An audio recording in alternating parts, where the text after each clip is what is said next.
Olá, sejam todos muito bem-vindos a mais uma aula de ciências.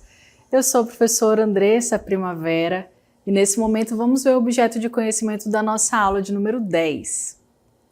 Na nossa aula, o objeto de conhecimento é o clima e no detalhamento, formas de diminuir ou reverter os impactos das ações humanas no clima global e local. Então, vamos à nossa aula.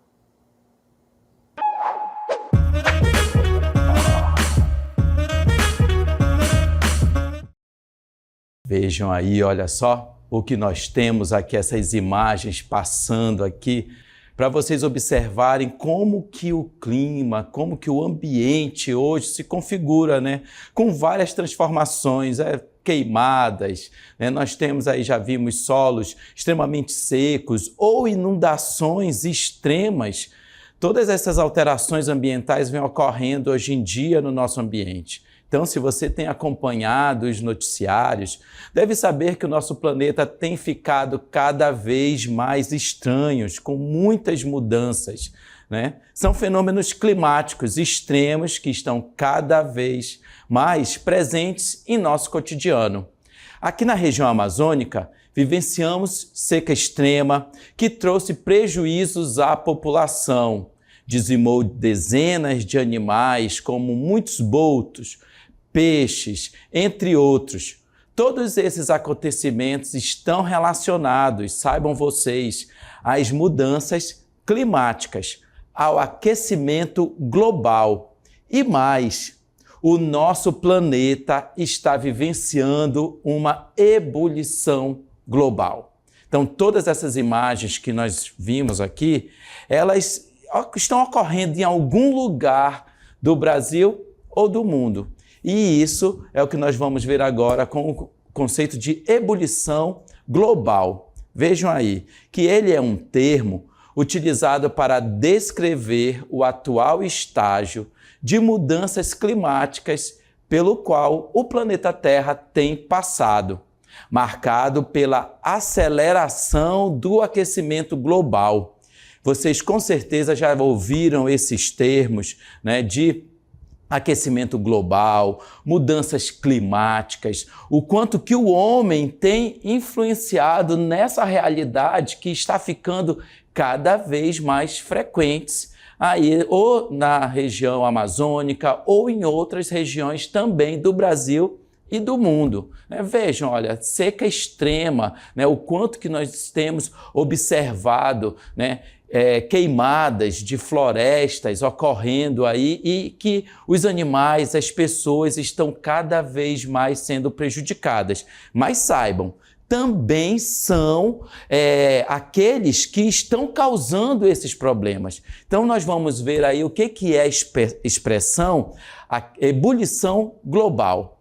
Ela foi utilizada pelo secretário-geral da Organização das Nações Unidas, Antônio Guterres, ao comentar a respeito do mês de julho como o mais quente já registrado na história e que aconteceu no ano de 2023. Então nós temos aí uma imagem, né, ao lado em que mostra as maiores temperaturas registradas no mundo. Vejam vocês aí que nós temos uma variação de regiões com 20 graus Celsius, e também com regiões aqui, olha, pela cor, né? Vocês têm que observar pela cor do mapa, regiões que estão indo acima de 50 graus Celsius, maiores que essa temperatura. Então nós temos no mapa, tanto na América do Sul quanto na América do Norte, olha só, essas regiões extremamente quentes, de vermelho aí, com essas cores em vermelho ou em vinho, né? Na Ásia, na Europa, na Oceania, vejam vocês o quanto que estas temperaturas estão ficando muito, muito altas. E você aí, já sentiu altas temperaturas no local que você vive? Já sentiu aquele calor extremo, né, no dia a dia em que você diz assim, hoje está muito quente? Então, tanto onde nós vivemos, quanto em várias partes do mundo, e nós vimos aí em vários continentes, essas alterações climáticas, mudanças climáticas, elas estão ocorrendo. E muitos destes, nós temos aí esses estudos que são denominados como ebulição global. Vejam que as ondas de calor muito intensas que aconteceram em diversas partes do mundo no mês de julho de 2023 e o forte El Niño que se formou entre o final de julho e agosto, que trouxe igualmente tempo muito quente, né? Então ficou muito, além de quente, muito seco em várias regiões do planeta, em especial no continente americano. Então nós podemos dizer que a ebulição global foi provocada pela falta de ações eficazes no controle do aquecimento global. E aí nós temos o quanto que essas alterações do mundo têm ocorrido, né? E aí nós temos, vejam vocês, o que seriam essas ondas de calor, tá? Essas ondas de calor muito intensas, elas vêm acontecendo por várias mudanças. E aí nós vamos lá relembrar do que nós acabamos de ver no vídeo. Será se nós tivemos desmatamento para que essa temperatura aumentasse, né? Será se nós tivemos também as edificações, no caso, os ambientes muito urbanizados, né? Edifícios, o asfalto que é construído, que é ali instalado nas cidades? Será se essa frequente urbanização e que tem deixado com que os ambientes fiquem cada vez com menos arborização, né? Essa urbanização que leva a ter menos espaços verdes nas cidades? Será que a quantidade de, como é que eu posso dizer, o trânsito, quantidade de carros que são cada vez mais, a cada mês aumentam esse número de carros nos ambientes urbanos, nas grandes cidades, o quanto que todas essas transformações que são causadas pelo homem, elas têm então influenciado nessas ondas de calor muito intensas, que tem aí, nós estamos aqui comentando de um fato que ocorreu em 2023, mas em 2024, mas em 2025 já, que nós já temos sentido e visto nessas áreas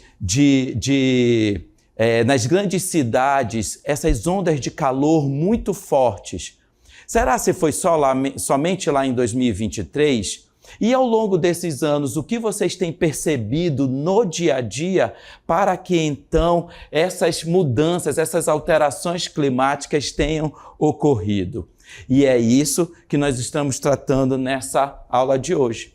Nós temos aí as influências que o homem tem causado no ambiente e nós temos também que analisar o quanto que nós podemos alterar essa realidade, o quanto que nós podemos agir localmente, porque são mudanças, são alterações, pequenas mudanças que nós fazemos no nosso dia a dia que podem ajudar com que o planeta tenha assim uma melhora dessas condições climáticas, tá? Quando nós vimos aí que os ciclos hidrológicos, tanto de secas extremas quanto de cheias extremas, que tem se observado muito frequentemente, ano após ano, na Amazônia, como é que essas alterações de desmatamento, tanto na Amazônia quanto em outras regiões do Brasil, têm influenciado nesses ciclos hidrológicos que nós temos aí observado de uma forma muito alterada ao longo dos anos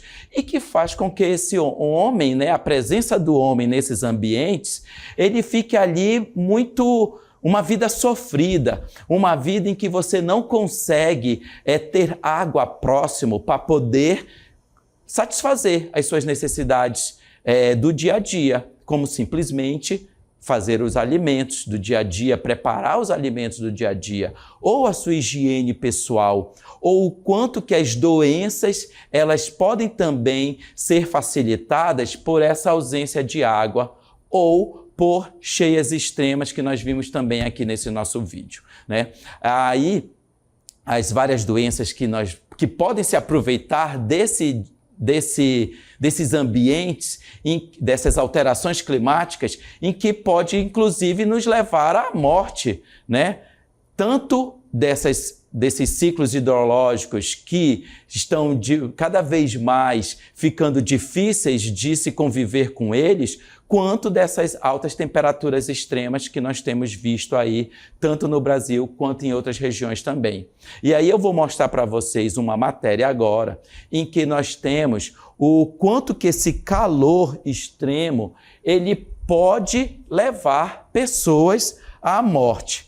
E aí nós temos aqui na matéria, calor extremo, 5 pessoas morrem por altas temperaturas em São Paulo. Olha só, né? Então, além dessas 5 mortes por calor no estado de São Paulo, tem também aí as pessoas que foram atendidas, os aumentos de atendimentos nas unidades de saúde por pessoas que tiveram outros problemas também, como pressão alta, por exemplo, aquele mal-estar no corpo, dor de cabeça, desidratação, associado ainda à desidratação, ao hábito de não consumo de água no dia a dia. Então, nós temos um conjunto de fatores que se relacionam com essa temperatura, com esse aumento de temperatura e que pode levar os indivíduos à morte. Então, nós temos aí vocês estão vendo aí, olha, um termômetro urbano, e tem até, curiosamente, uma pessoa aí batendo foto, né? Então, nessas grandes cidades, o quanto que esses termômetros têm aumentado aí no dia a dia. Se você ao morar em comunidades ribeirinhas, não tem possivelmente esses termômetros, né, próximos, mas você tem sentido no corpo o quanto que as temperaturas estão ficando elevadas ao longo dos anos. Né? O quanto que a ausência de água, de chuvas, né, desse ciclo hidrológico, né, ele também tem influenciado no acesso à água no dia a dia e que faz com que a gente sinta cada vez mais calor. E aí é que nós temos aquela expressão que está muito calor hoje, né? Um calorão danado, né? E que isso chega a fazer vítimas. Aqui na matéria nós temos, olha, que o mundo moderno vive um de seus períodos mais quentes, reflexos das mudanças climáticas em curso no planeta.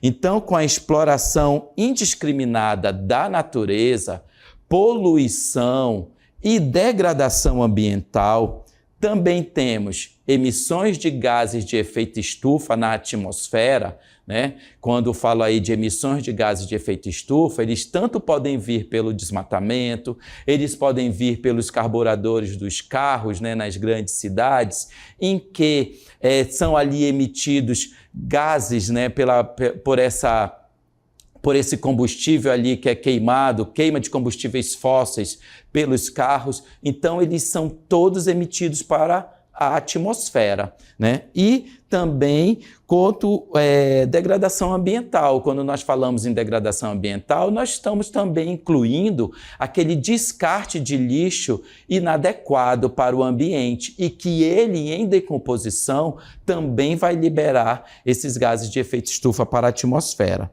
Então, existem várias outras agressões ao ecossistema global. E aí, a população, olha, como nós temos aqui, ó, bem no centro aí do texto, a população passa a enfrentar as consequências que a crise do clima traz, entre elas o calor extremo. Então, lá no estado de São Paulo e, com certeza, em outros estados do Brasil também, em outros países, são tomadas medidas, né, para que haja proteção, né, dessa população e também medidas ambientais que possam ali fiscalizar essas várias agressões que o ambiente tem no dia a dia e que assim, ao longo do tempo, a longo prazo, nós temos aí percebido esse aumento de mudanças, aumento de temperatura, né, que são aí provenientes dessas mudanças climáticas e do aquecimento global. Então, nós temos aqui nessa matéria que a Secretaria de Saúde lá do Estado de São Paulo, ele registrou um aumento de 102,5% nos atendimentos motivados pelo calor lá em 2023. E, com certeza, ao longo do ano, esses atendimentos continuam ocorrendo, porque a gente não percebeu nenhuma melhora nesse aspecto. Cada vez mais está muito quente, né? Nós sentimos isso na pele. Então, lá naquele ano, né, nos primeiros 7 meses do ano, foram 312 pacientes encaminhados a ambulatórios ou internações. Isso foi muito superior ao ano de 2022. Então, o que nós temos aí, inclusive, deixar essa dica para vocês, o quanto que a matemática é importante em nós analisarmos o assunto das ciências. Nós estamos vendo aí que os números, né, lá em 2023 foi de 312 pacientes, enquanto que em 2022 o número foi de 154 pacientes. E aí nós temos, então, podemos perceber que houve um aumento, né, desse número de atendimentos ao longo do ano. E que, infelizmente, 5 pessoas foram vítimas, né, desse calor extremo. E nós não temos aqui na matéria, mas o quanto que outras doenças também estão associadas a esse aumento de temperatura e que as pessoas acabam passando mal por esse calor. E como eu falei, como a hipertensão, a pressão alta, ou aquele mal-estar, dor de cabeça, desidratação. E aí é que nós também devemos trazer como alerta para nós, né? Devemos beber água, devemos evitar atividades físicas, né? Aquelas de lazer em ambiente exposto ao sol. Nós devemos também usar protetor solar, porque está cada vez mais ficando quente e nós devemos proteger a nossa pele, né, com o uso de protetor solar. E assim, nós temos aqui algumas recomendações para a onda de calor. Olha só, tomar 1,5 litro no mínimo, vejam bem, hein? 1,5 litro no mínimo de água, né, deve ser ingerida ao longo do dia. E não de uma só vez, preste atenção, não é tomar um copo de manhã e tomar outro copo de água lá no fim da tarde. É ao longo do dia, tá? Deixar ambientes arejados e utilizar roupas leves. Como eu comentei com vocês, essa exposição ao ambiente, né, muito quente, ao sol direto, a gente deve ter ali o uso de roupas adequadas para isso, tá? Realizar exercícios físicos ou passeios somente antes de 10 horas ou após 16 horas, evitando ficar exposto ao sol extremo.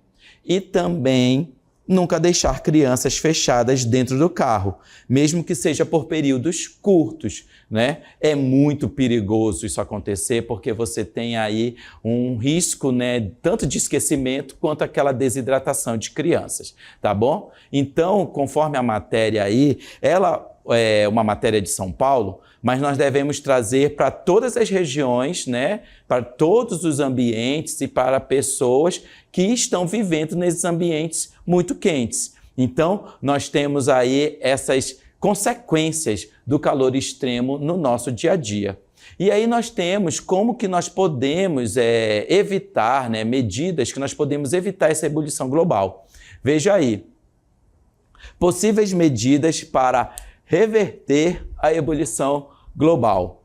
Apesar do cenário que o planeta vivencia, ainda não chegamos num ponto de não retorno. E aqui nós temos um conceito interessante. Esse ponto de não retorno é aquele em que a situação está tão grave, tão avançada, em que não é possível de ser recuperado. E aqui o que está dizendo na matéria é que nós ainda não chegamos nesse momento, nessa situação tão grave, mas nós já sentimos ao longo do passar dos anos que a situação está ficando cada vez pior. E aí ainda há chances de desacelerar a elevação das temperaturas terrestres, né? E evitar que suas consequências fiquem mais danosas, mais prejudiciais, tá? E aí o que nós temos, pessoal, é medidas que nós devemos adotar no nosso dia a dia, tá? Nós temos situações de cuidado com o ambiente, desde evitar cortar aquela árvore que simplesmente está caindo folhas lá no quintal e que você acha, né, a nossa família, os nossos pais podem até achar que ela está caindo muita folha e que está sujando o ambiente, mas aquela árvore, diante da situação que nós estamos vivendo hoje em dia, ela significa uma melhora do conforto ambiental, aquela sombra que ela causa no ambiente. Então, desde cuidados mínimos, como eu estou comentando com vocês, né, até grandes empresas, né, grandes indústrias, que têm como evitar desmatamento quando ela usa da melhor forma aquela área que já foi desmatada, né? Ela potencializa, ela amplia o uso daquela área para diversas finalidades, evitando desmatar novas áreas, né? As indústrias, quando colocam filtros em suas chaminés, e aí elas evitam com que esse ambiente ele possa então ser emitido para o ambiente essa fumaça tóxica, né?